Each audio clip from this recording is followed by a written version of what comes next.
And we are back here on the GSMC Baseball Podcast, bringing you our third segment, which is going to be talking about the Scott Boras situation involving him and now his former client, Jordan Montgomery.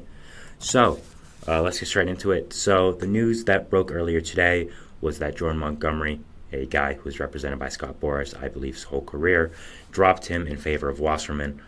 Now, usually this would be a non-story, as people drop agents all the time. Changes in financial situations, what you want out of a contract, disagreements, stuff like that. It's kind of common nature, not just in baseball, but in sports as well, to, drop an agent or make a change. It's really not a big deal. But this was very interesting timing, as Montgomery, was a free agent this offseason, of course, was projected by a lot of people, including myself, to get a really big contract, maybe 5 to 7 years, something along the lines of 20 to 30 million AAV, and instead had to settle for a 1-year contract worth $25 million with the Diamondbacks. He was part of that illustrious Boras 4, who all had to wait out long terms on the big market, and it's just interesting now that after that, I'll say it, fumble by Scott Boras, he fumbled the bag, he fumbled the bag. After that, it's interesting to see that Montgomery did fire him and move on from him to go to Wasserman. Now, how do I explain this? So, for the Boras 4, in my personal opinion, I understood why all those guys were still out in there in the market. I thought there were a lot of question marks with these guys. Now, for the three, the Montgomery, of course, you had Bellinger, who had some really bad seasons with the Dodgers, and then came to the Cubs and had a great season. But I think a lot of teams were thinking, I don't want to give this guy a long-term contract because he could be a one-year wonder. Coming back all of those horrible seasons after winning MVP from the Dodgers, and he didn't really hit the ball hard last year. I don't think he's gonna sustain his performance from last year, and I would agree with that. I don't think a team should have gave Cody Bellinger a long-term contract, and they didn't. So I don't see a problem with that. I think there were holes in Bellinger's market. The same with Chapman. Chapman was a great defender, but at the same time was a very streaky hitter. Some days just did not hit at all. So I was like, okay, I understand that as well. I understand teams not wanting to give him a long-term contract. I understand why he got a short-term contract there with the Giants. Blake Snell, I also understood. I understood that, teams are going to say, okay, look, he's a 2-time Cy Young winner. Yes, he's won the Cy Young twice. That's not something to cough at all. That's a great thing. But the years he doesn't win the Cy Young, he's a pretty mediocre to below-average pitcher. A guy who doesn't go deep into games, walks a lot of people, gives up a lot of runs. So I understood, again, why teams were a little skeptical to give him a long-term contract. So I understood that, and I didn't really blame Boras for it. But the one thing I always was kind of a little surprised with was Montgomery. I didn't think there was that many problems with Montgomery's market. I thought he was a pretty consistent pitcher, a guy who had proven himself last year as a guy who can perform in the playoffs, be just a really good pitcher. And it was surprising to me that he had to settle for a 1-year deal. I thought there were a lot of teams involved in his market. I thought the Yankees were, the Red Sox especially were, the Angels, the Phillies, and then you have to settle for a 1-year contract from the Diamondbacks. It felt weird to me. And of all of them, that one was the one that really made me, scratch my head and say, okay, what are you doing, Boras? Like, what is that? How you couldn't get a long-term contract from Montgomery? That one was strange to me. I won't lie. That one kind of took me off.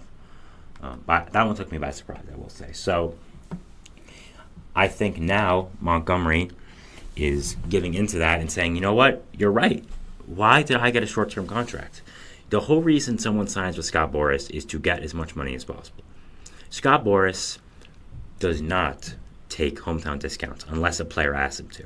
And when you're with Boras, you're probably not asking for a hometown discount. You probably want to get the most money possible. And now I'm fully fine with that. You are a baseball player. You're a professional athlete. You work hard. You want to earn as much money as possible.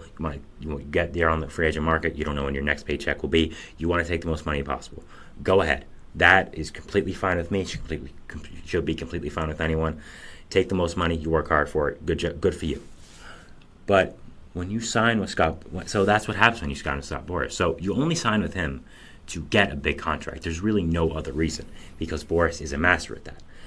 Former Marlins general manager David Sampson has a great clip from his podcast talking about what would happen and when you deal with Scott Boras in a contract negotiation. It's a really, really informative. So just look up either on social media or on YouTube, David Sampson, Scott Boras. It's something that I think would be really interesting to a lot of baseball fans, see how Boras does work and how he does end up getting these contracts. So that's why I think Monty did drop Boras, because he's saying, look, I hired you to do one thing, get me the most money possible. And instead you settle for a 1-year contract. Now, $25 million, nothing to cough at. Believe me, I'd be a happy man if someone gave me $25 million.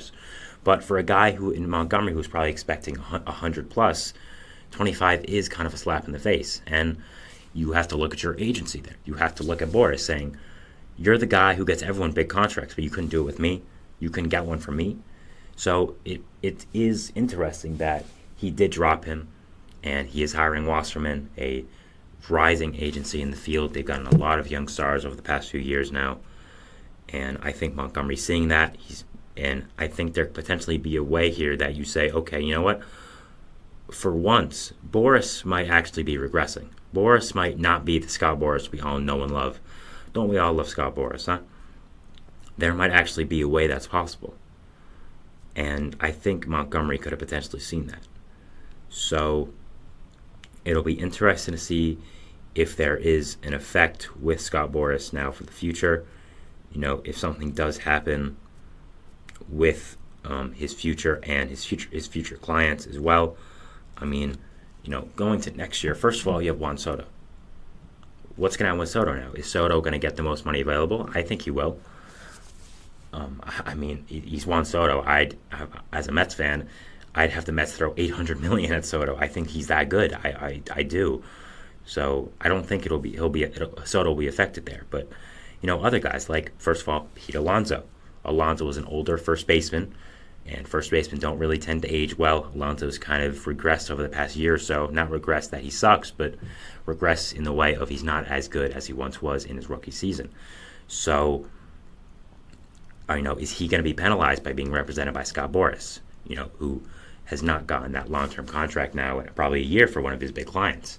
Is Alex Bregman, who's represented by Scott Boras, going to be affected, who is also 30, and maybe teams don't want to give a long-term contract to him? So it's going to be really, really interesting to watch Boras in the future now, seeing what does happen with him and his clients, if teams do hold this against him and clients do hold this against him, and if his reign of terror is over in the MLB. I think Monty dropping him could be one of the first big blows to him, and there could potentially be a lot more people dropping him. If Snell, if Chapman, if Bellinger are really mad at Boras, they could also drop him, and I think that would be a big blow to him. Now, I also think, of course, just owners are sick and tired of dealing with the Scott Boras, chamber of death, the torture chamber, where he skins every owner and every general manager for every single dollar they have alive. They don't like the techniques he used. They're sick of him. And I think you're seeing now that teams are very unwilling nowadays to give Boras the same type of leeway that he's had before, the same type of the same type of edge he's had before as an agent.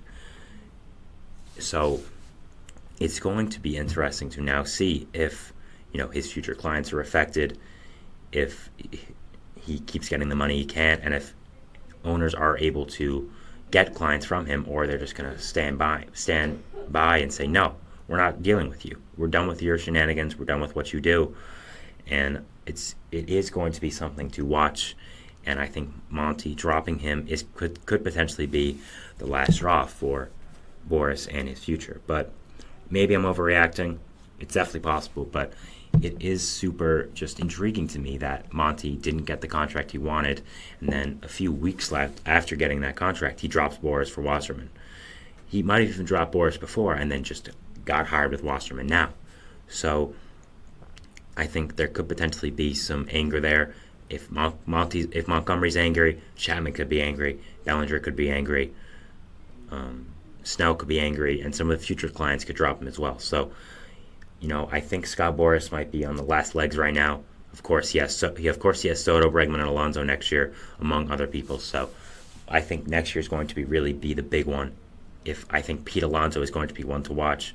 I think a lot of teams are not going to be willing to give Alonso that big contract because he is an older first baseman and he is represented by Scott Boras. So I kind of think Alonso is the representation for what's going on with Boras right now and what could happen with him. So yeah, definitely something to watch and definitely something to see about Boras, his future, and his future clients as well now, to just see what the situation is and see if there is any more news with him. I had a segment before a few months ago about the Boras 4 and people kind of being mad about Boras and owners not wanting to do business with him anymore. I do think that is one of the big things, that they're just sick and tired of what he pulls, of how he gets his money, and I don't think a lot of people like him. So yeah, definitely going to be an interesting situation to watch for Boras, for Montgomery, and seeing what does happen next with this whole thing. So yeah, definitely something to see and definitely something to watch as the season does unfold and as the off season especially does unfold. Seeing if his clients are penalized for having Boras, and if Boras can't pull his old tricks that he could. I think he'll be fine with Soto. I think he'll be fine with Bregman. But again, I think Alonso and the situation he finds himself in is going to be very, very interesting to watch in the offseason, and really interesting to see what does happen and what happens with Alonso in the end. So yeah, that's something I'm personally watching, and even more as a Mets fan, and seeing what does happen there. I think he'll be fine, but again, if there's one person to be penalized, I think it would be Alonso. I mean, if you told me at the start of last year, at the start of the offseason this year, that Snell, Montgomery, Chapman, and Bellinger would all sign 1 to 3 year deals, I'd look at you like you were insane. So I think anything can happen in baseball right now, and with how polarizing Scott Boras is, nothing really surprises me about him anymore. But there could be a day that we see his reign of terror end over baseball, and see someone else taking a hold and seeing new things happen. So yeah. All right, so that was the end of my segment 3 here, talking about Scott Boras and the situations involving him. We're going to go to our final segment here, which is talking about some news around the league, just some other general minor news stories I did want to touch upon before we end our show today. So yeah, there's the final segment, and we'll talk about it next. So thanks, and see you after the third break. Bye. Thanks.